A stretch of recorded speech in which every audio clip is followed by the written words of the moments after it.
Welcome back to Short Time with Vin and Dave. Vin Ebenau, Dave Crossan with you, and we're welcoming back another special guest here to the program, to the show, here on Sunday morning on 94.3 The Point. That is Alicia Cook from Toms River out there in Newark now, and really just all over New Jersey sharing her great work and, and great personality as well. Lots to dive into this morning, as always, but Alicia, thanks for coming back on the show. Hi, I'm so happy to be back. There we go. So going from the shore all over and putting together great published works as well. And certainly an iced coffee enthusiast as well. I know you've posted that from time to time. What is the funniest pronunciation or funniest name that's been written on one of your cups over the years, getting coffee? I don't, my mother's always like, I don't understand why no one could spell or pronounce your name, but here we are. Misspellings are just funny in general, but I think it's funny when I get a completely different name, like Alyssa or Allison or Felicia. But yeah, there's been a bunch, and I love that people online find it just as amusing as I do. I think there was an episode of NCIS Los Angeles recently where they were kind of doing something similar, or just like some coffee shop somewhere they were writing the name, like somebody was calling out the names like, I don't know, like Samantha's? Like, nope, not here. Oh, wait, that's not what that said. Yeah, it's I think that I'm convinced it's a brilliant marketing ploy that the coffee companies do, because it creates conversation, and you upload a photo of their cup and it's like they're getting free marketing. That's a good point. I'm convinced that that's why they do that, but good on them because it's working. Well, one of these days, Alicia, I hope they get the name and in writing and pronunciation down for you. I mean, it keeps me humble, and that's very important. There we go. Entertaining too. So I know we've certainly over the years discussed a lot of your published works and everything, book-wise, and then all the poems you've put out, and certainly some of the recent ones that you've posted out on Instagram and Twitter as well, including within the last week, about how life tripping you up and then challenging you to keep back up. Some that was from the sorry I haven't texted you back. What was your your thought process, your inspiration for some of the recent poems that you've been posting? Well, I feel like there's always been a common thread in my writing going all the way back to my first poetry book, stuff I've been feeling lately. I just don't think I knew I was writing about mental health and grief back then. I didn't know I was writing about it, but I didn't know I was writing about it. So now I'm just very aware of what I'm writing about. And I think that the inspiration is I just want to be transparent with people, and I want people to feel like they're not alone in those confusing, weird emotions or feelings they have that they might not have worked out yet for themselves. So that poem in particular, I decided to post it on the internet, even though it's already in one of my books, because I was feeling like that lately. Like I was just falling behind in my mind, and I was like, well, I can't be the only one that feels like this. I put it out, and as you saw, there was a pretty big reception to it, and in a positive feeling seen kind of way. Yeah. And I think that seeing those comments from the readers saying like, this is me, you're in my head, I feel like you're are you stalking me, things like that. I just want to create that community and that feeling of like, you can feel not great, and that's okay. Like you don't always have to be your best self, and allow yourself to feel those feelings. And that's really where I've been focusing my writing lately. And a big part of that is because obviously in 2020, when the pandemic began, people were at a loss and very, very depressed, and a lot of, anxious feelings. And so I feel like a lot of readers came my way around that time. And do you find that in getting feedback or anybody commenting on your posts, can have that that relatability, I guess, to some of what you're writing, where like, I feel that way, but I don't know how to express it, or I can't figure out a way to take the time out for myself? Yeah, I think that's a lot of what I hear people say, like, thank you for putting into words what I couldn't. And then for me, I feel good because I'm like, okay, I'm not the only one that's feeling this. It's a very like symbiotic relationship with my readers where I really I need them just as much as they need to read my work. And I just love the community I've been able to cultivate online because everyone should have a place where they could basically say like, I feel like crap today, and that's okay. Like tomorrow's a new day.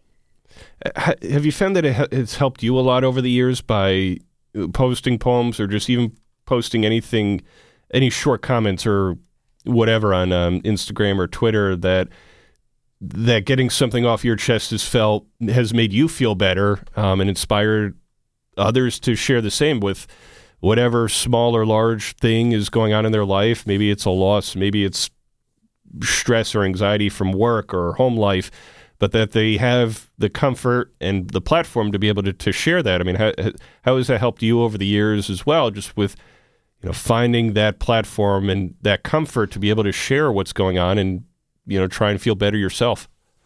Oh, I mean, it's been so cathartic for me. The whole reason I even started writing about drug addiction in particular was because I felt like I was on this like island of grief and confusion. And I didn't, it's just going back to age myself. It's going back many years, maybe even a little bit before social media.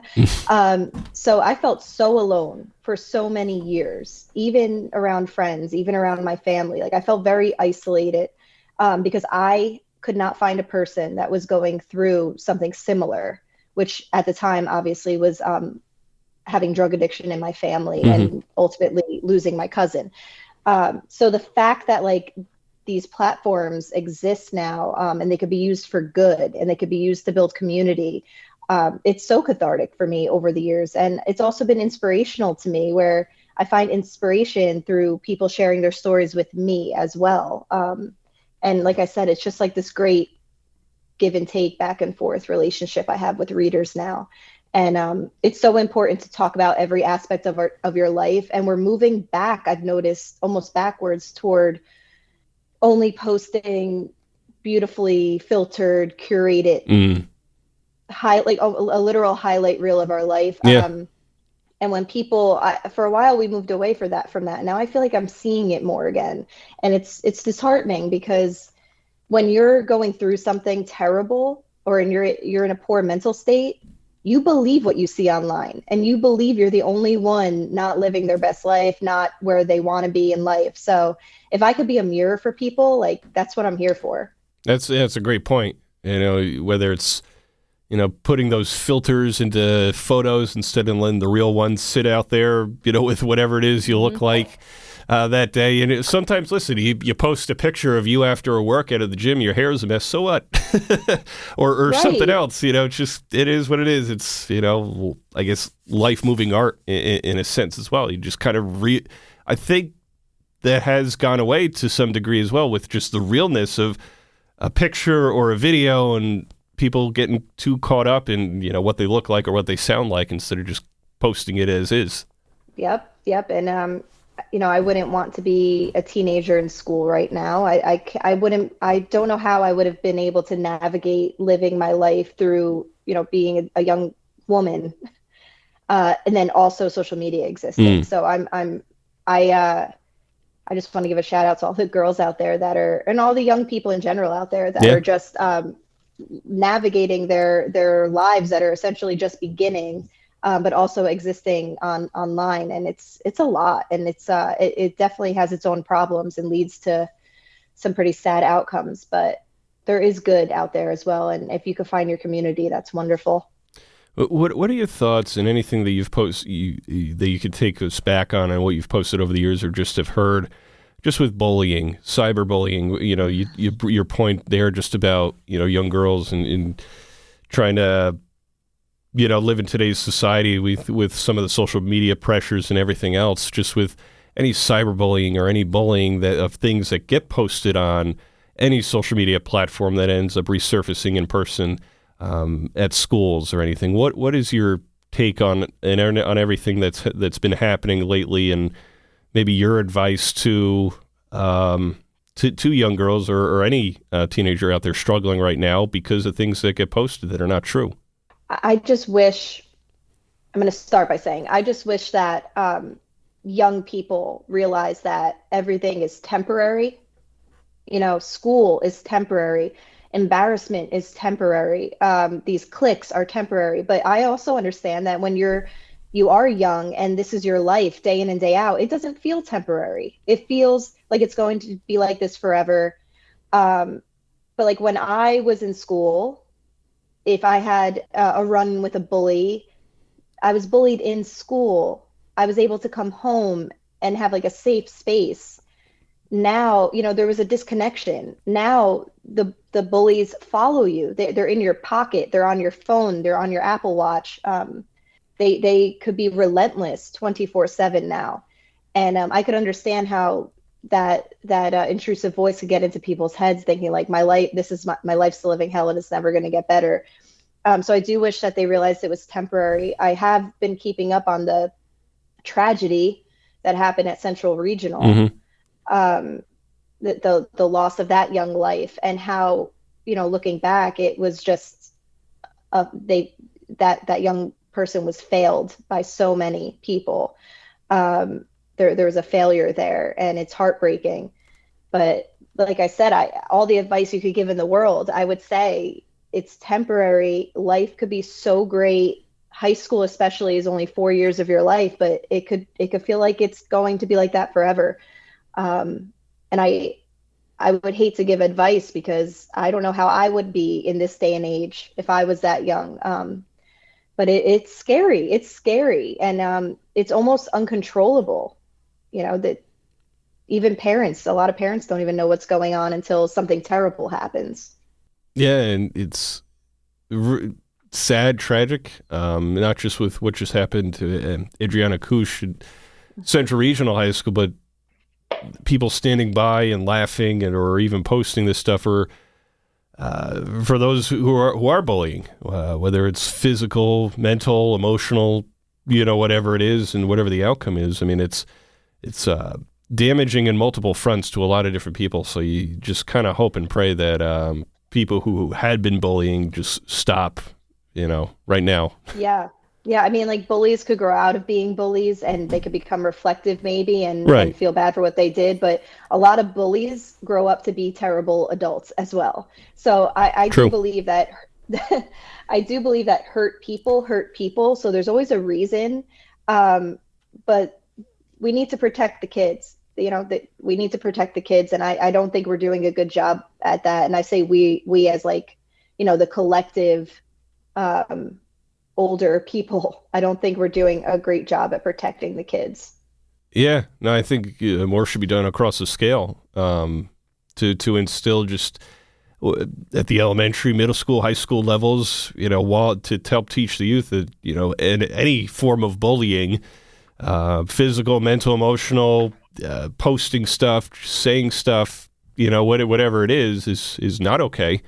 And to try and instill those lessons in them while they're young to hopefully prevent those kinds of behaviors from happening when these young men and women become adults, whether it's going out and committing crimes or bullying people as an adult. So hopefully things could get done across the board to help stop bullying in schools. Yeah. And I think the biggest thing a school leadership could do is stop with the narrative of like, this happened on the internet, not in school. And they have this boundary, and it's like, were these kids not online learning for 2 years? Mm-hmm. You can't just say no, it's on the internet, so it's not my problem. Everything is interconnected now. It is your problem. These are your students. Yeah, no, totally agree. Just because it doesn't physically happen within the confines of a classroom or a hallway doesn't mean it's still not students bullying other students in any shape or form. Absolutely. So I think they have to take a long, hard look in the mirror, the school administration, and realize that their responsibility extends past the classroom now.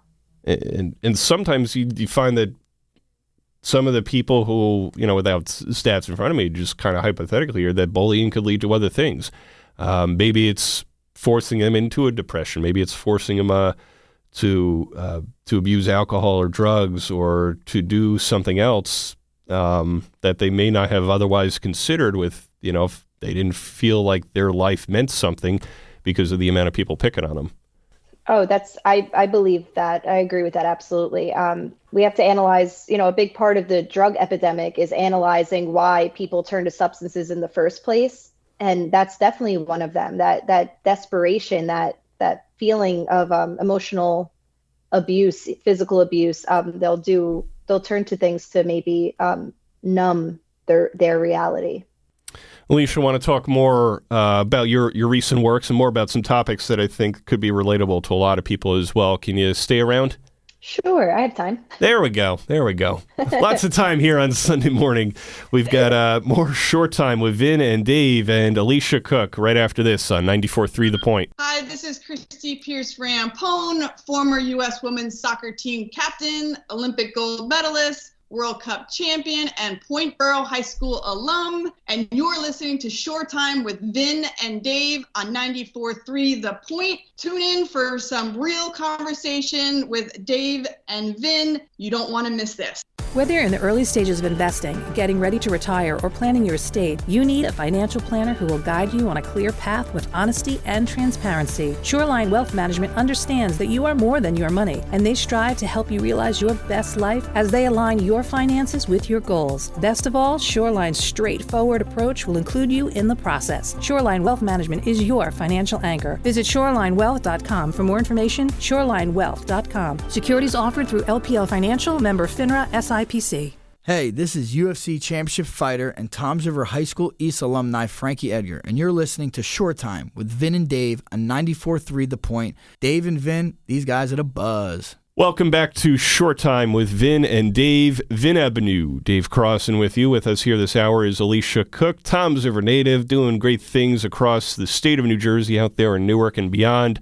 From trying to find a coffee shop that puts her name just right on the cup, to certainly inspiring others and sharing lots of great stories we've been talking about.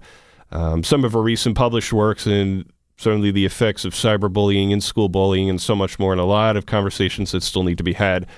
To just instill the message to children and adults that bullying others is in no way, shape, or form okay, whether it's physical, emotional, or mental, and what kind of realities can certainly come as a result of somebody being bullied. Every life matters, and we certainly all have a role to play here in treating others with kindness and respect, and that goes a long way. We also talked, Alicia, as we went towards the quick break there, just on how some of that could lead to drug abuse or alcohol or something else along those lines, and in talking about the drug epidemic and everything as well. And I know it's something that you've touched on over the years as well, in sharing your story and sharing the story of your relationship with Jessica, your cousin, and her story as well, as it relates to the drug epidemic and how so many others out there are struggling even now. In looking back at your books and your poems over the years, from stuff I've been feeling lately to I Hope My Voice Doesn't Skip and Sorry I Haven't Texted You Back and so many others, and in sharing your story and sharing Jessica's story and so much more. In looking back at the years that you've put out these published works and everything and sharing these stories, what is it been like for you, this journey and sharing these stories? Have you learned anything new about yourself over the years, or gotten feedback about people who are going through the same sort of reality that you did and that you are? The last, almost 10 years has been an absolute gift. I'm so grateful and fortunate to have had these books and to have had people buy my books. Of course. And yeah, like it's writing a book's one thing, getting published is another. Actually having a book do well is a completely other thing. Right. So I just feel so fortunate, and I'm so grateful for the platform I've been able to build and all of that. But yeah, I've learned a lot over the last couple of years, especially about myself. I've learned, our last conversation a couple months ago, I learned that I shouldn't be drinking alcohol. I'm not a great person when I drink alcohol. So it'll be 4 years in June where I haven't drank alcohol, and I don't think I would have maybe made it or been that self-reflective. And if not for my books, because my books, forced me to basically write exactly what I'm feeling. And it's almost like I release a diary every couple years. So I'm very like self-reflective, usually when a book comes out. And so, yeah, I've made a lot of lifestyle and wellness changes in my life. And I think it's all connected to my work and to the response to my work, because it's a duty to, I have a big responsibility with a platform like mine, because a lot of the people that follow me have had very difficult lives, or they've had very tough seasons. And I just want to be a good role model and example. So I want to thank my, my readers and everything like that for, I think, turning me into the best person I could be. Absolutely. And I think you've done a great job in taking the time to gather your thoughts and to be able to share them and tell so many stories that make people want to just kind of sit there, slowly read and reflect. Thank now you. with you sharing your heartfelt stories and just the realities of what you felt with. And then I think there are just people out there that may be going through the same thing, and that in reading your work has helped them kind of see things in their own life and figure out what's going on and try to help them cope, certainly with any struggles or anxieties or any loss as well. Yeah, I mean, that's why I say it's such a big responsibility, because I try to be very careful and not careless with Sure. With their stories, because sometimes it is life and death there, and there's it's not always rainbows and butterflies. But I do feel like people like me and myself writing what we write about, it does give people they feel like they have permission now to share openly, and it does start conversations. And the fact that like my book could be a conversation starter between a family that really needs to talk about things is so wonderful. Oh, I want to touch on a poem you recently put out, Survivor Guilt, in January, that I was reading and I thought could relate to this, certainly part of the conversation we're in here, but I'll let you steer the wheel on that, certainly since you wrote it, it's your thoughts and everything. But what went into the poem Survivor Guilt that you posted? So I've talked about survivor guilt in different ways throughout the years, but this poem I posted in, I guess you said it was January. This poem is actually going into my new book that I'm currently writing. Okay. And I kind of wanted to test the waters. So I posted it, and I wanted to see the response to it, since a lot of my new book is focused on grief. Not always grief caused by the death of someone, but like you could grieve. The last couple of years showed us you could grieve, moments you never got, or, time you lost. So what went into that was so many people feel that survivor's guilt is an actual term people use to talk about, like, if you survive a devastating situation, you walk around with a different kind of guilt, because you're like, why am I still here? And I just wanted to put that down on paper, maybe a little more explicitly than I usually do. And yeah, my next book is heavily focused on loss and grief, and it's heartbreaking. Any idea when the new book or publishing would be coming out? Any hints? I could give you a month and a year. All right.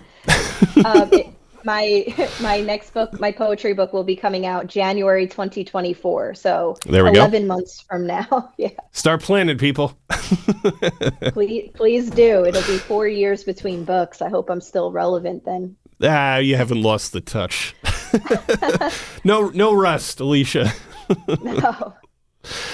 Have you gotten a lot of people reaching out to you, either through your recent works or over the years with anything that people have read, or as I mentioned before, since the 7 years since you put out stuff I've been feeling lately with people going through that and reaching out to you, either asking for your advice or kind of thank you for sharing what you have over the years that people can relate, or maybe just kind of sharing their testimonials with you. And I know in some of your works over the years, you've kind of helped reshare their stories as well.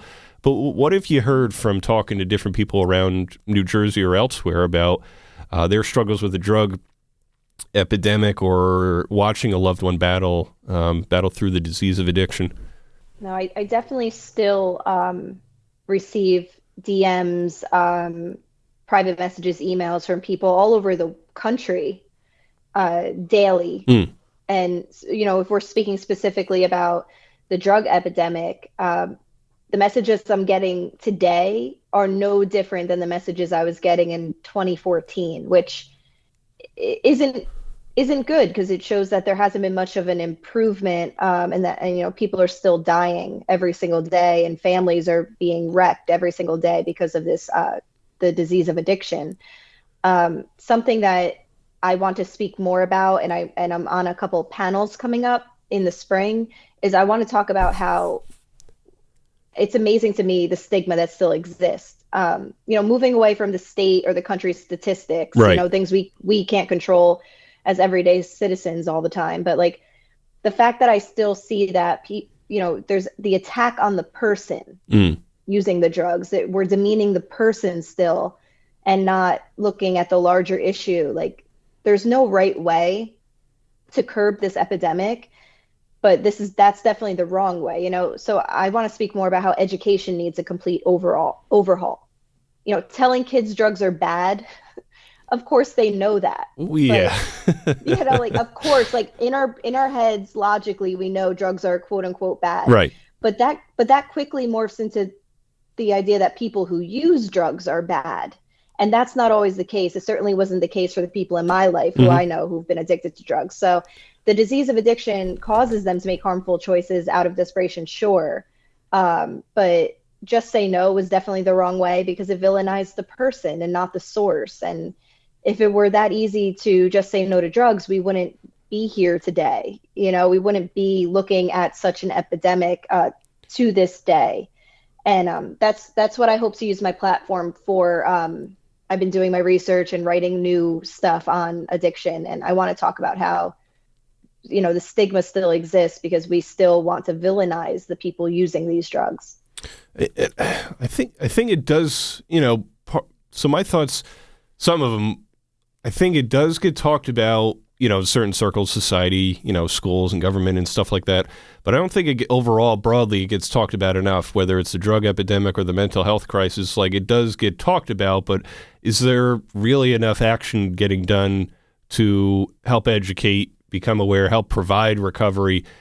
I feel like sometimes these two particular epidemics, if you will, with mental health and with drugs, don't get talked about enough, and there's not enough action done to help find people health, because it's an ongoing thing. And I feel like there are some days or some weeks where just other things, and I'm not talking, you know, trying to compare or contrast to other real life events here, but I feel like it just doesn't get the amount of quantity conversation it deserves to help people be at a point where they feel comfortable opening up and, you know, learn more about why, you know, just, you know, to your point about just say no or drugs are bad, to go more into the weeds about what it is all about, why you shouldn't go do drugs, what it could lead to, you know, the importance of mental health, which I still think there is a stigma to, but also a blanket over. We're like, oh, hey, mental health, that means you're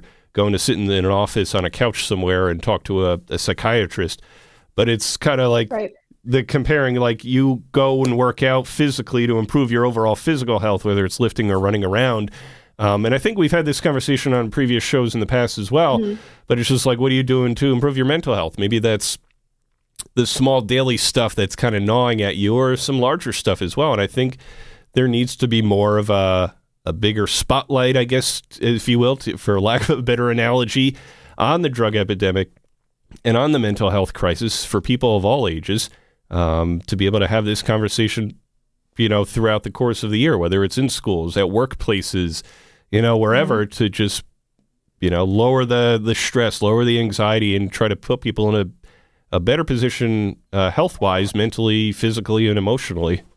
Oh, that's so well said. And you're preaching to the choir here. I've been saying since I was, over 10 years now, I've been saying that we need to be talking about this more. What's unique about particularly the mental health crisis is that I would love to meet someone, introduce me to someone who has never had even a bad mental health day.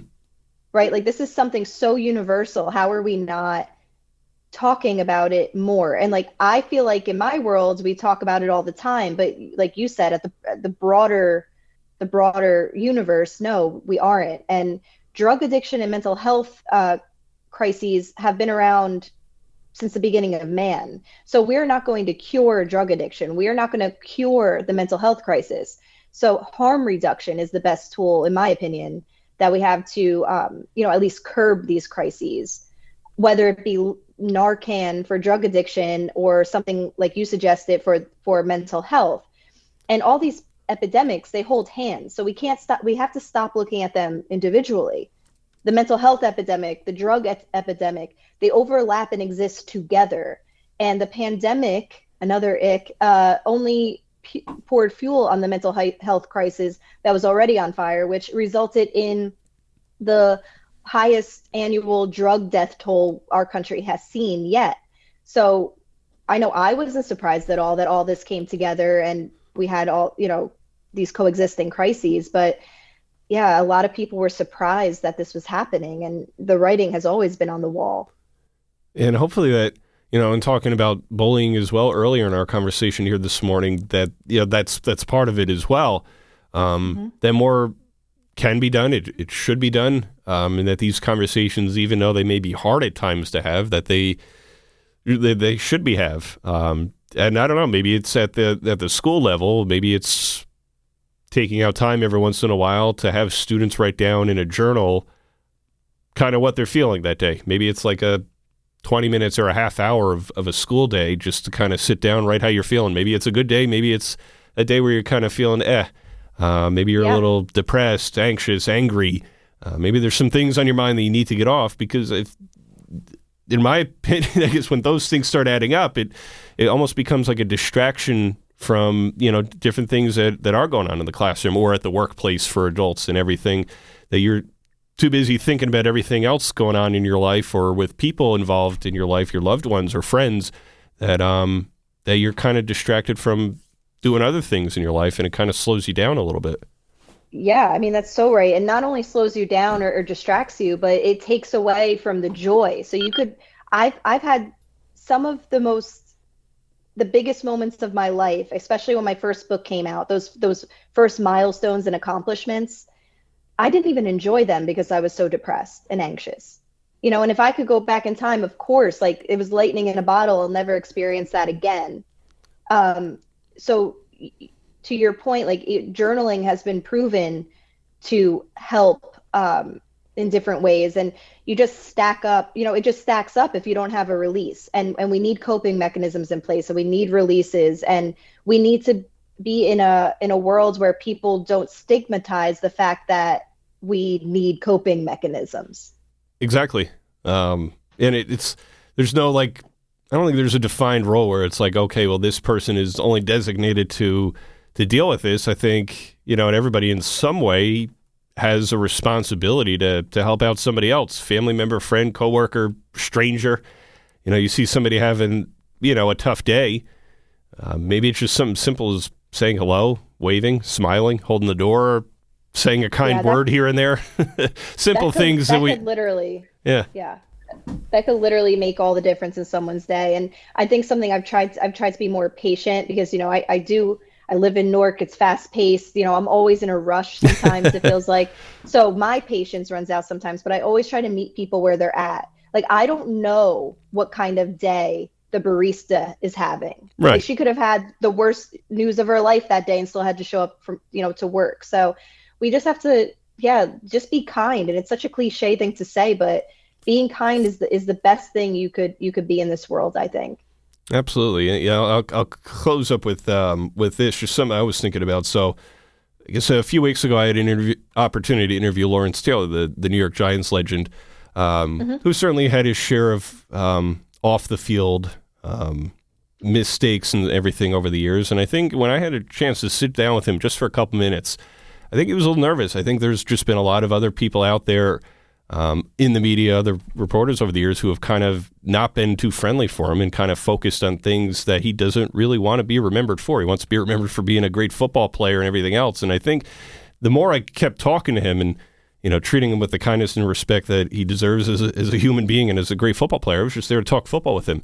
And the longer we went in that conversation, the more comfortable he got, realizing that I wasn't out there to go and get him. And kind of made me think, sometimes that kindness and the respect that you show to others and having a conversation can go a long way, especially if they feel like they've been mistreated by so many other people. Yeah, you created a safe space for him. And, we've all made mistakes, and I don't know his history. But, as long as we admit that we're flawed, we take accountability for the mistakes we make, and we try to be better going forward. That's just all a part of our story. But yeah, you created a safe space, and that's what we could do every day for someone. Alicia, you do that, in so many different ways in social media, through your books and poems and everything, and just being there for so many different people, going through a lot. Everybody out there can go to thealiciacook.com and learn more about Alicia's published works and upcoming published works, so stay tuned till next year. And, of course, follow her on Instagram and Twitter. Alicia, thanks for taking out some time this morning to discuss so much here on Short Time. No, I always love our conversations. Thank you. We'll have to have you back again soon, and certainly well before your book comes out next January. Right. That is Alicia Cook. More Short Time with Vin and Dave right after this on 94.3 The Point. Hey, what do you hear? What do you say? This is comedian Big D Batetto. You're listening to Short Time with Vin and Dave on 94.3 The Point. Who wants coffee? Anybody want coffee? Whether you are in the early stages of investing, getting ready to retire, or planning your estate, you need a financial planner who will guide you on a clear path with honesty and transparency. Shoreline Wealth Management provides clarity through the complexity. Shoreline's system is straightforward. They will understand your financial circumstances, identify goals, analyze current plans, and customize a path to position you to reach your goals. Shoreline Wealth Management is your financial anchor. Visit shorelinewealth.com for more information today. Shorelinewealth.com. Securities offered through LPL Financial, member FINRA SIPC. Hi, this is high performance executive coach Dana Cavalier and former director of strength and conditioning for the New York Yankees. And you're listening to Short Time with Vin and Dave on 94.3 The Point. It's always great to hang with champions, and these two guys are champions.